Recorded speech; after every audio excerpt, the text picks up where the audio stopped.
Week 5 of the Financial Freedom Pod. Time is flying, and you're taking micro steps toward achieving financial freedom with the help of certified financial planner Warren Ingram. We've always got to have something called an emergency fund. What is it? An emergency fund is designed to protect you against the absolute unforeseen. So it's not your holiday fund or the accessory fund. It's there for the things you can't plan on. And when life happens at 4 o'clock on a Tuesday afternoon, you're able to protect yourself from financial disaster because you've got enough money to get you through that disaster.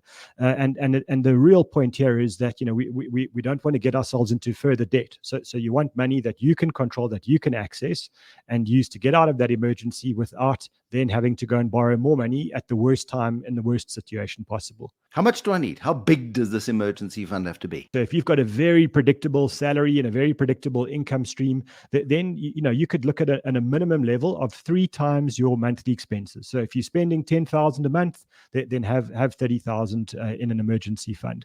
If your income is unpredictable, if you're a gig economy worker or a remote worker, whatever the deal is, then you want that to be a lot bigger. And I would suggest at least 6 months worth of expenses shouldn't be. Hold on. You've just told me to pay more money to get rid of my debt. I'm already consuming a lot of my cash doing that. And I don't want to cut back on my lifestyle. I don't want to make this really miserable, Warren. But now you're telling me I need to take a whole big chunk of cash and go put it in another little squirrel burrow somewhere.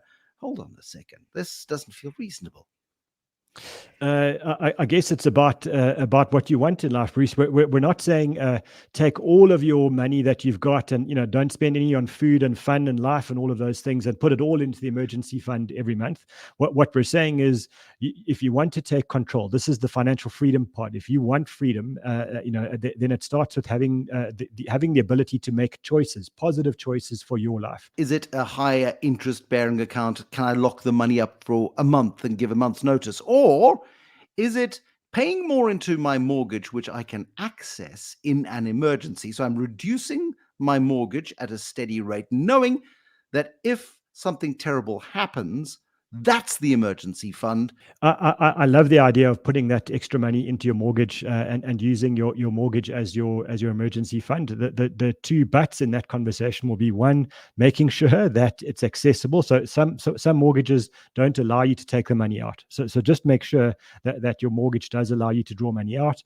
And then the second thing is that you obviously have to have a mortgage. And I look at that interest that you saved as tax-free growth, which is kind of turning the situation on its head, but something that you can draw on within 24 hours or at worst, sort of 2 or 3 days, because remember, you're in an emergency. You need the money immediately. Action, please, Warren. What do we do this week in order to carry on with this increasingly difficult journey, I must confess? Start by squirreling away a little bit of money every month. Have a game plan to say, I'm going to take a bit of money and I'm going to either put it into my mortgage once I've checked that mortgage is accessible, or I'm opening up an account for my emergency fund that I know I can access when I need it. Strive for 3 times your salary. If you're a gig worker, strive for more. Warren Ingram, certified financial planner. I'm Bruce Whitfield.